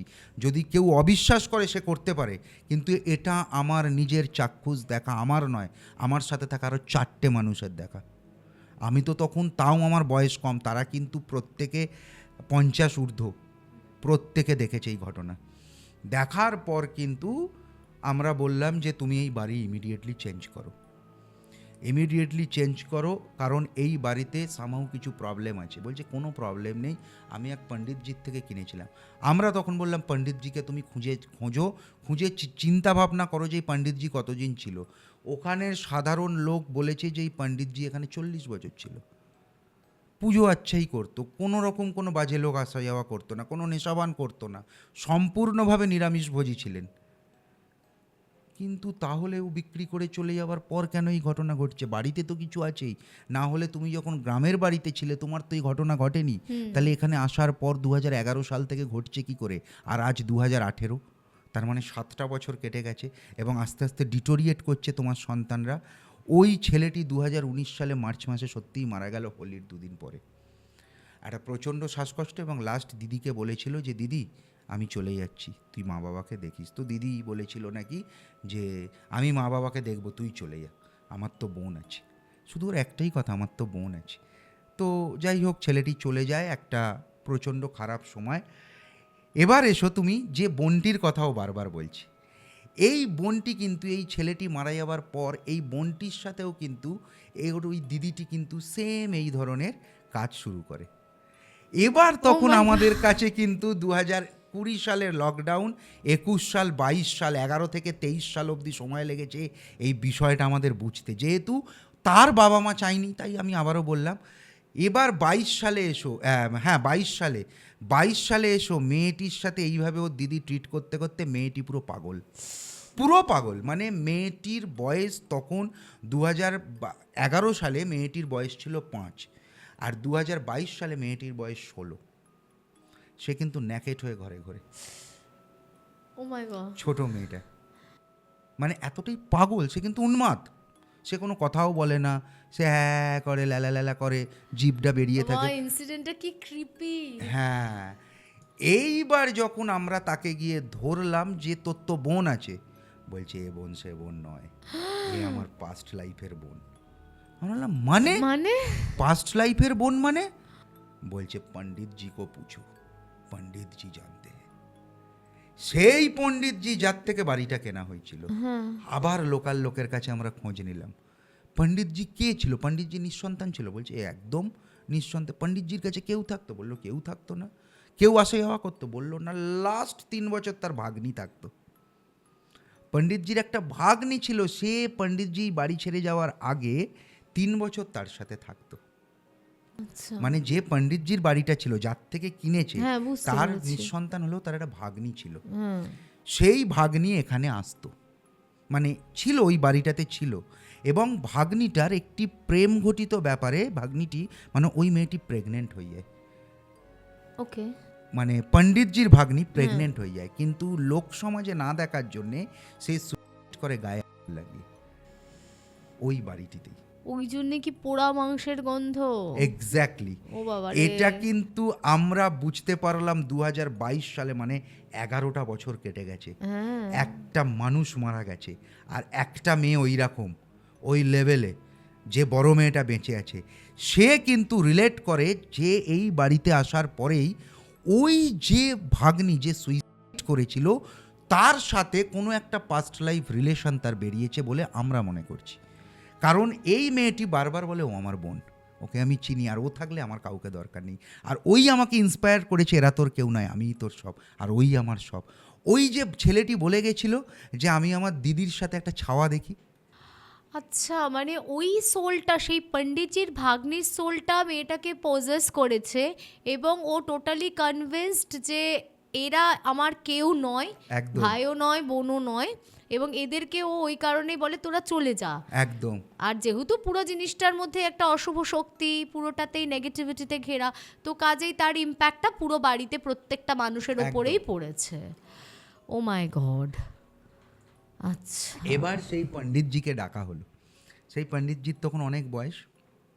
পণ্ডিতজি বললো আমি আর ধানবাদের ওই বাড়িতে যাব না, ওখানে এক ভয়ঙ্কর রাত্রি লুকিয়ে আছে। বললো যে আপনার ভাগ্নি যে এখানে মারা গেছে আপনি তো আমাদের কাউকে বলেননি, পাড়াপড়শি কেউ জানতো না? বললো সকলে জানতো, শুধু আমাকে তারা রেসপেক্ট করতো বলে তারা বিষয়টাকে পুলিশিভাবে প্রশাসনিকভাবে তারা সমস্ত কিছু মিটিয়ে দিয়ে ধামাচাপা দিয়ে দিয়েছিল। এবং সেই কারণেই আমি চাইছিলাম যে দূরের কেউ এই বাড়িটা কিনুক এবং আপনাকে আমি পেয়ে যাই। এটা তো খুব ছোট করে বিষয়টা তোমাকে বললাম, কিন্তু বিষয়টা তো ছোট নয়। এবার এসো চ্যাপ্টার 3-তে তুমি। ও বাপরে বাপ। সেটা হচ্ছে যে পণ্ডিতজির এই ভাগ্নি এলো কোথা থেকে, আর সে প্রেগনেন্টই হলো বা কী করে। হ্যাঁ, এটাও তো একটা বিষয়। রাইট। অ্যাকচুয়ালি পণ্ডিতজির এই ভাগ্নি, ওনার একটি বোন ছিলেন যিনি গোয়ালিয়রে থাকতেন। তো গোয়ালিয়রে একটি ছেলের সাথে ওই মেয়েটির একটি সম্পর্ক হয়। তো ছেলেটি খুব বাজে ছেলে ছিল, খুব করাপ্টেড একজন ছেলে ছিল, ক্রিমিনাল টাইপের ছেলে ছিল গোয়ালিয়রে। তো তখন মেয়েকে বাঁচানোর জন্যে মেয়েকে এখানে পাঠিয়ে দেয় যে মামার কাছে তুমি 3-4 মাস থাকো, থেকে তোমাকে আমি এখানে নিয়ে আসবো। তখন মামা এখানে বলে যে ঠিক আছে, এখানে যখন পাঠিয়ে দিয়েছো তোমরাও ওখানে সমস্ত কিছু দেখো। ওনারা ওখানে কোনো একটা অফিসিয়াল কোয়ার্টার, মানে যেহেতু ওনার বোন মানে ওই ভাগ্নির বাবা যেহেতু চাকরি করতেন, কোনো অফিস কোয়ার্টারে থাকতো, তুমি সার্ভিস ইয়েতে চলে এসো এখানে যদি সম্ভব হয়। আর মেয়ে আমরা তো নিঃসন্তান, আমাদের কাছে মেয়ে থাক। তো মেয়েটির সেই বয়ফ্রেন্ড মানে গোয়ালিয়র থেকে সে এখানে এসে একদিন দেখা করে এবং সেটা হাতে নাতে ধরা পড়ে যায়, এবং তার মধ্যেই ওদের মেলামেশা কিভাবে কি হয়, মেয়েটি কিন্তু প্রেগনেন্ট হয়ে যায়। এটা একদিনের বিষয় নয়, এটা দীর্ঘ 6-7 মাস ধরেই ওদের মেলামেশাটা এই ধানবাদের মাটিতেই কিন্তু হয়েছে, সুদূর গোয়ালিয়র থেকে ছেলেটা এসে। এবার যখন মামা জানতে পেরে যায়, তখন মামা কিন্তু ভীষণভাবে বিষয়টাকে ধামাচাপা দেওয়ার চেষ্টা করে। মানে এই পণ্ডিতজি বিষয়টিকে ধামাচাপা দেওয়ার চেষ্টা করে যে তুমি প্রেগনেন্ট হয়ে গেছে, তুমি অ্যাবর্শন করিয়ে নাও সব কিছু। তো মেয়েটি কিছুতেই রাজি নয় যে সেই বাচ্চাটিকে সে নষ্ট করবে। সো সে বলেছিল যে যদি তোমার বাচ্চাটিকে নষ্ট করারই হয় মামা, ইনফ্যাক্ট তার বাবা মাকেও বলেছিল তাহলে আমাকে সমেত তোমরা মেরে দাও। তো এটা নিয়ে বাড়িতে একটা মারাত্মক অশান্তি শুরু হয়, এবং লাস্ট যে কথাটা উনি বলেছিল তোমাদের আমাকে নিয়ে এত সমস্যা, তো আমি এই বাড়ি ছেড়ে চলে যাব, কিন্তু কথা দিয়ে যাচ্ছি যে তোমাদেরকে আমি ছাড়বো না এবং এই বাড়িকেও আমি ছাড়বো না। এবং এটা নাকি ও কথায় কথায় প্রচণ্ডভাবে বলতো, সেটা পাড়াপড়শিরাও শুনেছে, পাড়াপড়শিরা জানেও যে সেই মেয়েটি খুব জেদি ছিল, এবং সে কিন্তু একবার ছাদ থেকে ঝাঁপ দিয়েছিল, পা কোমর ফোমর ভেঙেছে প্রেগনেন্ট অবস্থাতেই। তো ডাক্তার ফাক্তার হয়েছে, হওয়ার পরে সে কিন্তু প্রচুর তার ব্লিডিং হওয়া অবস্থায় ডাক্তার বলেছিল যে একে করা যাবে না, আপনারা বাড়ি নিয়ে যান, মানে সুস্থ সেবা সুস্থ। সেটাতে মেয়েটি আরও ভেঙে পড়ে গিয়ে নিজেই কিন্তু মারা যায়। ওর বাবারে। এবার মারা যাওয়ার গল্পটা কিন্তু আরও অদ্ভুত। মারা যাওয়ার গল্পটা, কেন মেয়েটা 3টে গন্ধ পেত, কেন দুধের গন্ধ পেত, কেন পোড়া ইলেকট্রিকের গন্ধ পেত, তারপর কেন পোড়া গন্ধ পেত, কারণ মেয়েটি যেদিন সুইসাইড করে খুব প্যাথেটিক এবং খুব মানে ভয়ঙ্কর পদ্ধতিতে, সে যে ঘরটাতেই কাজটি করেছে সেটা ওই সিঁড়ি দিয়ে উঠে গিয়ে ডান দিকের ঘরটায়, যে কথাটা আমি বললাম যে ছাদে 3টে কোণে 3টে ঘর, যে ঘরটায় মেয়েটা বেশি থাকতে পছন্দ করতো সেই ঘরটায় সে ইন্ডাকশানে গরম দুধ বসিয়েছে।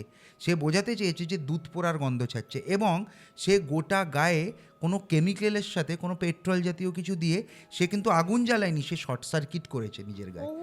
মানে ভয়ঙ্কর প্যাথেটিক, সেখান থেকে ফ্ল্যাশ করিয়ে সে কিন্তু আগুন লাগিয়েছি।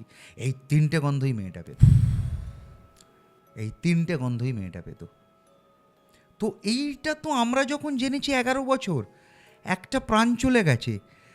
তো ঠিক আছে, এই অবধি ঠিক আছে। এবার সেই পণ্ডিতজি কিন্তু আমাদেরকে এই গল্পটা সম্পূর্ণভাবে বলল যে তার ভাগ্নি, আমরা বললাম পুলিশে কি হয়েছে ব্যাপার, বললো আমাকে সকলে খুব সম্মান করে, এখানে প্রচুর ভালো ভালো লোকেরা আছে, প্রশাসন থেকেও আছে, প্রত্যেকেই জানতো যে আমার ভাগ্নিকে আমি মানুষ করতে চেয়েছি। তো ডাক্তারখানায় নিয়ে গেছিলাম, তারপর এটা তো পোস্টমার্টম হয়েছে।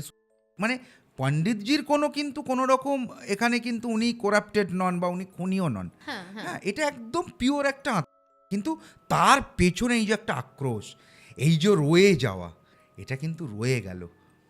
কি রয়ে গেল? সোলটা রয়ে গেল। আমরা যেটাকে আত্মা বলি, আত্মাটা কিন্তু এই বাড়িটাকে ছাড়লো না। এবং কেন ছাড়লো না? প্রশ্ন হচ্ছে, আমাদের যখন বলা হলো যে তাহলে ছাড়লো না কেন, পণ্ডিতজিও খুব অবাক যে তাহলে উনি ছাড়লেন না কেন, অথচ ওই মেয়েটি মারা যাওয়ার কিন্তু প্রায় 1.5 বছর পর বাড়িটা বিক্রি করেছে। ওই 1.5 বছর কিন্তু পণ্ডিতজিকে কোনো সমস্যায় ভুগতে হয়নি। তো আমরা বললাম, আমরা যেটাকে ডিটেক্ট করলাম যে অ্যাকচুয়াল সোলটা রয়ে গেছে, কারণ ও ছাদ থেকে তার জন্যে ঝাঁপ দিয়েছিল। ঝাঁপ দেওয়ার সাথে সাথেই ওর পেটে থাকা, ওর গর্ভে থাকা বাচ্চাটা নষ্ট হয়ে গেছিল। ও সেইটা, ওই যে বারবার বলতো না যে আমি বাচ্চাটাকে নষ্ট হতে দেবো না, হলে আমিও হব। তারপর তো হসপিটালাইজড হয়ে গেছে। তারপর হসপিটাল থেকে যখন জানে যে ওকে অ্যাকচুয়াল অ্যাভয়েড করিয়ে দেওয়া হয়েছে, বাচ্চাটা আর নেই, সেই দুঃখেই ও এসে প্রচণ্ড ইয়ে করে ও কিন্তু সুইসাইড করে। এই যে ওর কোথাও একটা, তার মানে সাবকনসাস ব্রেন বা কনসাস ব্রেনে এটাই ছিল যে আমার বাচ্চা এখানে রয়ে গেছে, মানে আমি এখানে রয়ে যাব। এটা কিন্তু একটা ভয়ঙ্কর বিষয়। মানে এটা কিন্তু সবটাই আমাদের অনুমান, মানে সেই মুহূর্তে দাঁড়িয়ে অনুমান, 2022 সালে দাঁড়িয়ে আমাদের অনুমান যে বাচ্চাটা যেহেতু এই ভূমিতে নষ্ট হয়েছে, তাই হ্যাঁ, মানে ওই বিক্ষিপ্ত ঘটনাগুলোকে একটা সুতো দিয়ে যদি আমি বাঁধার চেষ্টা করি তাহলে যা দাঁড়াচ্ছে, হ্যাঁ একদমই তাই, বিক্ষিপ্ত ঘটনা। তো মেয়েটি এই ঘটনা ঘটে এবং আমরা জিজ্ঞাসা করি তখন যে ওর কি কোনো বোন ছিল? বলছে না, ওর কোনো বোন ছিল না, তবে ও একটি মেয়েকে বোন বলতো গোয়ালিয়রে থাকাকালীন। সে রোড মারা যায়। এবং এই খবরটা আমি তোমাকে বলে দিচ্ছি, গোয়ালিয়রে এই রোড একটি ফ্যামিলি ফাংশন ছিল, সেই ফ্যামিলি ফাংশনে মারা গিয়েছিল বাঙালি একজন, একটি মেয়ে এবং তার মা। এটা কিন্তু খবরের কাগজে বেরিয়েছিল। আমার সালটা মনে নেই, মোস্ট প্রবাবলি সালটা 2000 ওই তোমার 11 কি 12। ওকে, হ্যাঁ 11 কি 12। বাঙালি পরিবার ছিল কলকাতার, তারা গোয়ালিয়ারেই থাকতো, গোয়ালিয়ারেই করতো। তো কোনো একটা ফাংশন, ফ্যামিলি ফাংশন থেকে ফেরার সময় লরির পেছনে ক্র্যাশ করতে বাচ্চা মেয়েটি আর তার মাটি মারতে। ওই বাচ্চা মেয়েটি এই যে ভাগ্নির ছোটোবেলার বন্ধু ছিল, ওকে বোন বলতো। ওকে, আর এই যে আমার যে দাদার বন্ধুর মেয়ে, তাকে, তার সাথে ওর সিমিলারিটি পাওয়া গিয়েছিল। বোঝাতে পারলাম কিছু? মানে যে গোয়ালিয়রে মারা গেছে রোড, সে কিন্তু পণ্ডিতজির ভাগ্নির পাড়াতে একই সঙ্গে মানুষ হয়েছে। তাকে ওই ভাগ্নি, পণ্ডিতজির ভাগ্নি, মানে যার সোলটা রয়ে গেছে, সে বোন বলতো। আর এই যে আমার দাদার কলিগের যে বড় মেয়েটা, তার সাথে ওই মেয়েটির কিন্তু একটা সাদৃশ্য ছিল, আচ্ছা, দেখতে সাদৃশ্য ছিল অনেকটা। এটা পণ্ডিত তাহলে হয়তো ওই মানে ইনসিডেন্টটা 2011-র আগেই হবে। তার কারণ হচ্ছে 11 সালে তো তখন তো এই মেয়েটা, না আমি সেটা বলছি না, এই মেয়েটি জন্মে গেছে, জন্মানোর সাথে কিছু নয়, দেখতে একরকম। ওকে, ও দেখতে মানে ওই মেয়েটিকে যেরকম দেখতে ছিল, আচ্ছা, যাকে ও বোন বলতো। এখানেই কনফিউশনটা আমার হলো হ্যাঁ। আর কি। মানে ওর সঙ্গে দেখতে বা লোকটা অনেকটা সাদৃশ্য ছিল বলেই ও ভেবেছিল এটাই আমার বোন, ভেবেছিল এটা আমার বোন, আমার ওই বোনটাই যে মারা আচ্ছা, গেছে, ওই বোনটা। রোড যে মারা গেছে, মায়ের সাথে যে মারা গেছে। বুঝতে পেরেছো? দেখতে একরকম ছিল, কোনো সোল চেঞ্জ হয়নি এখানে। তো এবার আমরা বললাম যে তো ছবিতে আমরা বেশ কিছু জায়গায় দেখেছি সাদৃশ্য এক। সব থেকে যেটা ইম্পর্টেন্ট ব্যাপার, আমার এই দাদার বন্ধুর যে মেয়ে, তার এইখানে একটা সুন্দর কাটা দাগ ছিল এবং এখানে একটা তিল, এবং ওই মেয়েটিরও সেম এখানে একটা তিল এবং ডান দিকে কাটা ছিল। এর বাঁ দিকে কাটাটা ছোট, আর ওই মেয়েটির পড়ে গিয়ে এখানে কাটায় স্টিচ ছিল এবং এখানে একটা তিল ছিল কোথাও একটা। এই যে মুখের একটা অদ্ভুত সাদৃশ্য, মুখটা না দুজনেরই খুব গোল আর খুব মানে শান্ত, দুজনকে কিন্তু দেখতে সত্যিই অনেকটা এক। মানে সিমিলারিটি তুমি যদি ছবি দেখো হঠাৎ করেই তুমি বলতে পারবে আরে বাবা একই দেখতে, কিন্তু এক না। অনেক সময় হয় না, দেখবে বন্ধু কিন্তু তাদের অনেকটাই দেখতে হ্যাঁ, অনেকেই বলে যে বাবা তোরা দু বন্ধু তো দেখে মনে হয় হাইটটাও তোদের এক, তোদের চলা বলাও এক, এরম হয় না? ঠিক ওই রকম হয়ে গেছে এই মেয়েটার সাথে। এবার ও কিন্তু 11 বা 12তেই মারা গেছে, 11তেই ঘটনাটা ঘটেছিল। তখন এই ফ্যামিলিটা যখন বাড়িটা কিনে এসেছে, আর ওই মেয়েটার যে সোলটা এক্সিস্ট করছিল ওখানে, তার একটা এটা মনে হওয়া যে এই মেয়েটার সাথে এত সাদৃশ্যপূর্ণ যখন, এটা আমার সেই বোন। এবং কেন সাদৃশ্যপূর্ণ? কারণ হচ্ছে একমাত্র ওই মেয়েটির ওই প্রেমের ঘটনায় এই মেয়েটি জানতো যে মারা গেছিল। ও আচ্ছা, মানে প্রত্যেকটা কত কমপ্লিকেটেড ভাবো কেসটা, একটা করে তোমাকে, ওই তুমি বললে না সুতো দিয়ে, কতটা কমপ্লিকেটেড, কোথাকার কি সম্পর্ক। হ্যাঁ, মানে আমরা কিন্তু খোঁজার সময় এরমভাবেই তো খুঁজি, না হলে আমরা পাবো না, এগুলো পাবো না। ওই গিয়ে দুম করে বলে দিলাম এখানে কিছু আছে, কিন্তু কে আছে ওটা আইডেন্টিফাই হলো। সে আদপেও কি চাইছে, সে কি মুক্তি চাইছে না কি চাইছে, যাই হোক পরের কথা ওটা। হ্যাঁ, তো এইটা হতে হতে এবার তো সেই মেয়েটি মারা গেছে। আর এ তো এখনও অবধি জীবিত। তো একে আমরা তখন বললাম যে দেখো এই যে 2022 তোমার মেয়েটা যে পাগলও হয়ে গেছে, পাগলটা হলো কী করে? বলছি ভয়ে আতঙ্কে দিদির কাছে যেতে চায় না। আর মাটা অলরেডি তখন প্রায় 20 বছর তার বয়স বেড়ে গেছে, জরাজীর্ণ মাটা, মানে ওনার যে ওই বড় মেয়েটির যে মা, সে জরাজীর্ণ, সে সম্পূর্ণভাবে জরাজীর্ণ হয়ে গিয়ে সে শুধু দেখে দেখে মানে সে হাল ছেড়ে দিয়েছে, আর তো তার কিছু করার নেই। 11 সালে ওই বড় মেয়েটির বয়স আমি প্রথমেই বলেছি 11 বছর ছিল, 2022 সালে 11 বছর আরও বেড়ে গেছে তার, মানে সেও 22 বছরের একটা মেয়ে। তো সে কিন্তু 22 বছরের মেয়ে হয়েও তার মধ্যে কিন্তু সেই লালিত্যটা আর নেই। মানে একটা 22 বছরের মেয়ের যে যৌবন বলো বা লালিত্য বলো কিচ্ছু নেই, সে কিন্তু একটা এরকম মানে রাফ উগ্র, হ্যাঁ, চুলটুল আঁচড়ায়, জামা কাপড় পরিষ্কার কিন্তু একটা উগ্র। তার তাকানোর শার্পনেস যেন আরও বেড়ে গেছে, হ্যাঁ, মানে তোমাকে তাকিয়েই যেন করে ফেলবে এরকম তার শার্পনেস, তীক্ষ্ণ দৃষ্টি হয়ে গেছে। শুধু তীক্ষ্ণ দৃষ্টি হয়নি, তার খাওয়া দাওয়ার নেচারটাই পাল্টে গেছে। মানে কিরম খায় দেখো, আমি তোমাকে বলি, ধরো তুমি খাবার দিলে তো এরম খাবারটা দেখলো, ধরো 2 রকম আইটেম দিয়েছো, 3 রকম আইটেম দিয়েছো, খাবারটা দেখলো, সব এরমভাবে ঢেলে ফেললো, মাখলো, মেখে খেলো, খেয়ে উঠে চলে গেল, কোনো ইন্ডিভিজুয়ালি কোনো তরকারি খেলো না। তুমি ধরো একটা বড় ফল দিলে, মানে আমরা যেটা 2022-এ দেখেছি, ও ক্যাডবেরি খেতে ভালোবাসতো, তো আমরা ক্যাডবেরি নিয়ে তো আমরা ক্যাডবেরি দিলাম, ক্যাডবেরিটা এরম দেখলো, একদম আমাদের সামনে ছিঁড়ে র্যাপারটা খুললো, বড় ক্যাডবেরি, এরমভাবে 2 হাতে মুচকে এরম করে খেতে খেতে চলে গেল, মানে যেরকম আমরা সিনেমায় দেখি। মানুষ যে খেলে তার যে একটা রসনা তৃপ্তি, তার যে একটা খাওয়ার প্রতি আগ্রহ কিছুই নেই, মানে জাস্ট গলাধ্যকরণ করতে হয় না, করতে, হ্যাঁ, করে ফেলছে। এবং ও কিন্তু ভীষণ ক্যাডবেরি ভালোবাসতো, ক্যাডবেরিটাকে এরমভাবে মুড়লো কিনা একটা, সে হাত ফাত থেকে চটকে এখান থেকে সেই বেরি ওইটাকেও খেতে খেতে চলে গেল, মুখ ফুক ধুয়ে নিল। কিরে তুই কিরমভাবে ক্যাডবেরি খেলি? শুধু তাকায়, কোনো কথা বলে না, আরও কথা কমে গেছে।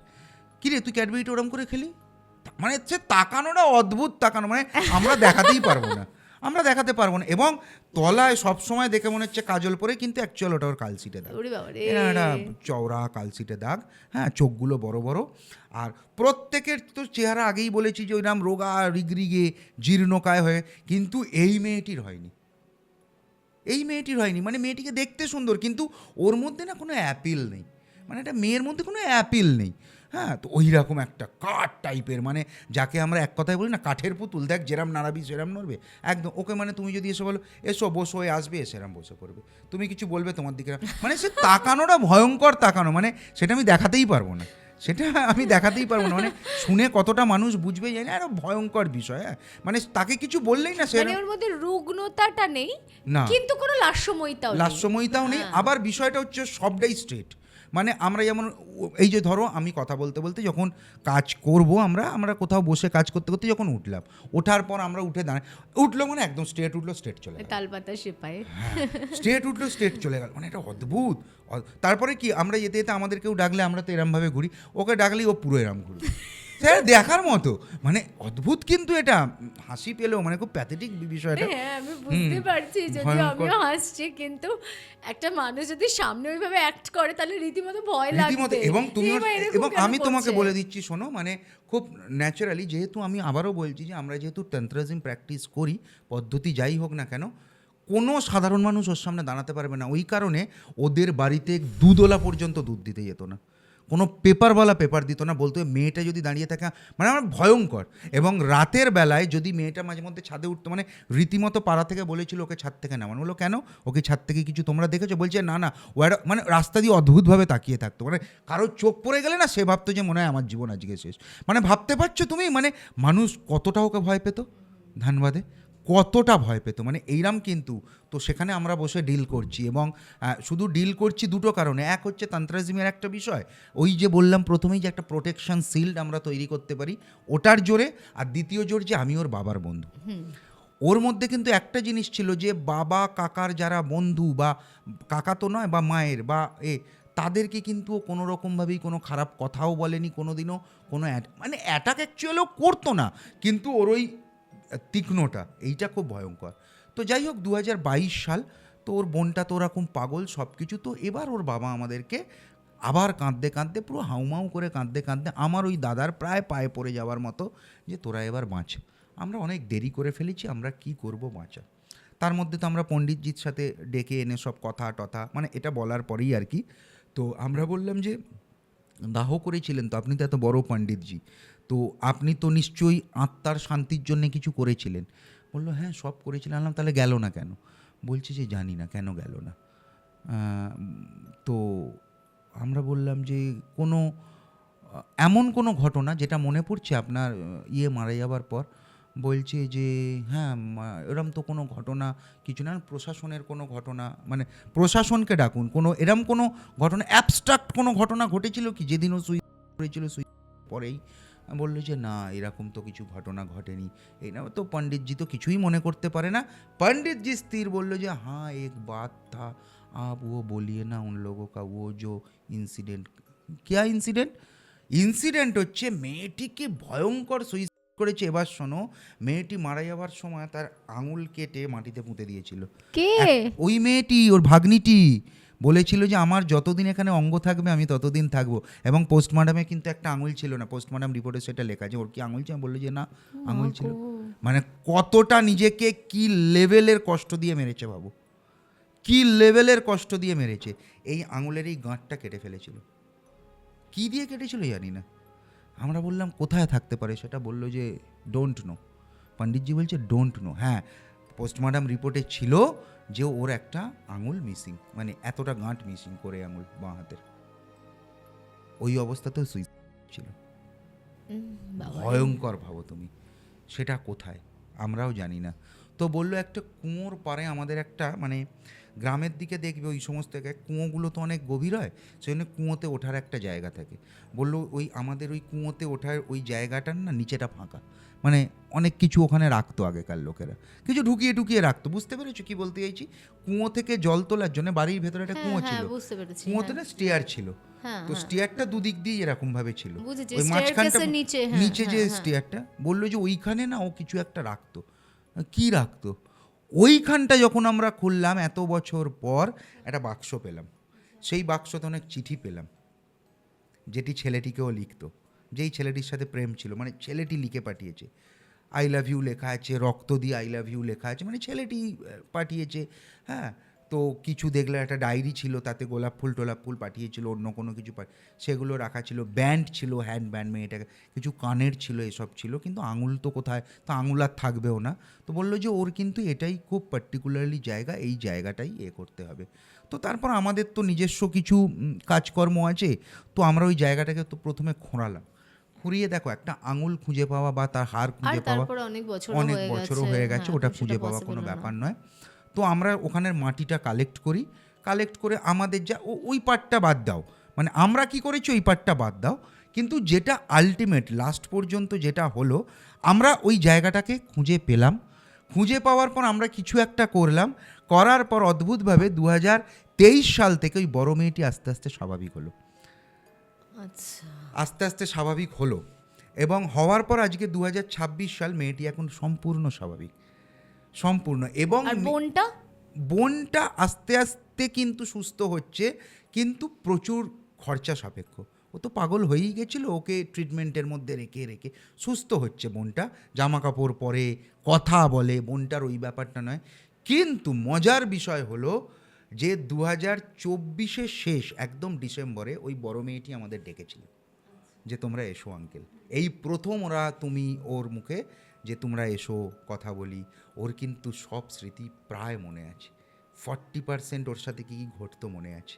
বললো যে আমি কিছুই করতাম না, মানে এবার বিষয়টা শোনো, বললো যে আমি যখন প্রথম এসছিলাম, প্রথম আমি গন্ধ পেতাম, একদম লাস্ট চ্যাপ্টার এটা। হ্যাঁ, বললো আমি প্রথমে যখন এই বাড়িতে এসেছিলাম, আমি প্রথম আমার খুব ভালো লাগতো বাড়িটা, 11 সালে যখন এসছিল। বললো যে তারপরেই আমি যখন সন্ধেবেলায় পড়তে বসতাম, সব কিছু করতাম, গরমের দিকে যখন আমরা ছাদে যেতাম, হাওয়া খেতাম, তো আমি সব সময় ওই ঘরটায় দেখতে পেতাম যে কেউ একজন আমারই সমবয়সী, আমার থেকে 2-3 বছরের বড়, হ্যাঁ, কেউ একজন আমার সমবয়সী আমাকে ডাকতো। আচ্ছা, তো আমি, মা বাবা থাকতো ছাদে, বাবা ম্যাক্সিমাম দিন থাকতো না, ভাই নেমে গেলাম, আমি বলতাম আমি একটু পরে যাচ্ছি।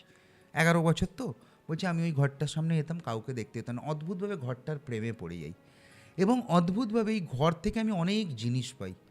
কি কি জিনিস, মানে কিরাম জিনিস দেখো, সামান্য পেন, কিন্তু পেনটা হয়তো দেখতে তোমার ওই ময়ূরের পালকের মতো হয় না, অনেক রকম পাওয়া যায়, ওটা ওর ভালো লেগেছে, 11 বছরের মেয়ে তো, হ্যাঁ, কোনো ভালো শোপিস পেয়েছে সেটা ভালো লেগেছে, সেটা তো অ্যাকচুয়াল ওই ভাগ্নিটার গিফট পাওয়া জিনিস তো। ও আচ্ছা, তো হ্যাঁ। ওই কিন্তু পেয়েছে, বলছি এবার আমি এগুলো পেতে পেতে ঘরটার প্রতি আমার ভালোবাসা জন্মায়। আমি রাত্রিরে যখন, যে ঘরে আমরা আগে 3 ভাই বোন শুতাম একদম প্রথম দিকে, বলছে আমি রাত্রিরে শুয়ে আছি, হঠাৎ করে আমার ঘুমটা ভেঙে যেত, তো আমি দেখতাম যে কেউ একজন ঘরের কোণে দাঁড়িয়ে আছে এবং তাকে অপূর্ব সুন্দরী দেখতে, সে সবসময় আমার দিকে তাকিয়ে হাসতো। আমি কিভাবে যেন আস্তে আস্তে আস্তে আস্তে তার সাথে যেন বন্ধুত্ব করে ফেললাম। অ্যাকচুয়াল বন্ধুত্বটাও শরীর করেনি, ওর আত্মাটা করেছে। এই মেয়েটির আত্মাটা ওই সোলটার সাথে করেছে। বলছে এইগুলো করতে করতে যখন আমি বুঝলাম যে এ খুব মানে ভালো, এই দিদিটা খুব ভালো, কারণ ও তো ওকে বোন দেখতো, তাই না, ওই সোলটা তো একে বোন দেখতো, তাই এ ওকে দিদি বলছে। ওই যখন দেখলাম ভালো, আমাদের মধ্যে না একটা অদ্ভুতভাবে মানে কথা হতো। কীরমভাবে কথা হতো ও নিজেই বলছে, বলছে এরকম না কথা বলে কথা হতো না, মানে আমি যেটা ভাবতাম সেটা যেন কোনো কারণবশত ঘটতো আমার সামনে, আমি সেটা ফিল করতাম। ফিল করতে করতে ওই যে গন্ধ, এই যে কেন দুধের গন্ধ পেতাম তার কোনো, আমি কিন্তু মানে ওই মেয়েটির কাছে দুধের গন্ধ পাওয়ার কিন্তু কোনো যুক্তি নেই, কিন্তু ও কিন্তু একটা মানে বলছে যে 2011 সালে ওরা প্রথম বাড়িতে ঢোকার প্রায় 15-20 দিন পর থেকেই ও ফিল করতো যে ওরা 5 জন ছাড়াও আরেকজন কেউ আছে, এবং যে ওকে ডাকছে, এবং তার সাথেও সম্পর্কটা তৈরি করেছিল, ও করেছিল মানে ওর আত্মাটা করেছিল, এবং তারপর থেকেই ওর জীবনে এত কিছু, এবং ও ওকে নাকি বোঝানো, বলছি আমার এখনও অবধি একটা জিনিস স্পষ্ট মনে আছে, আমরা যখন কানেক্ট হতাম, একটা কিভাবে কানেক্ট হতাম আমিও নিজেও জানি না, বা এখন আর বলতে পারবো না, মেয়েটি বলছে যে কিন্তু আমি কানেক্ট হলে আমি যখন ঘরে বসে থাকতাম তখন মনে হতো যে কেউ আমাকে বাই ফোর্স, মানে আমার মাথায় কেউ ঢোকাচ্ছে, আমিই তোর দিদি, আমি তোর দিদি, ওরা তোর কেউ নয়, ওরা শুধু একটা শরীর, এই শরীরটাকে তুই মুক্তি দে। বলছে তাই আমি মুক্তি দিয়েছি। তুমি মুক্তি দিয়েছো মানে? বলছে আমি মুক্তি দিয়েছি মানে আমি শুধু ওদের ভয়ই দেখিয়েছি। এবার তুমি বোঝো ও যে ভয় দেখিয়েছে, ওর ভয়ের যে ছবি, আমরা তো কোনোদিন ওর ভয়, ওই যে ছেলেটা বলছে আমার দিদিকে ওরম চাকতে, তার মানে কিছু একটা রূপও ধারণ না করলেও ইলিউশন তৈরি করতো, ওর রাইট। চারিপাশে কিছু একটা ঘটনা ঘটতো, তাই না?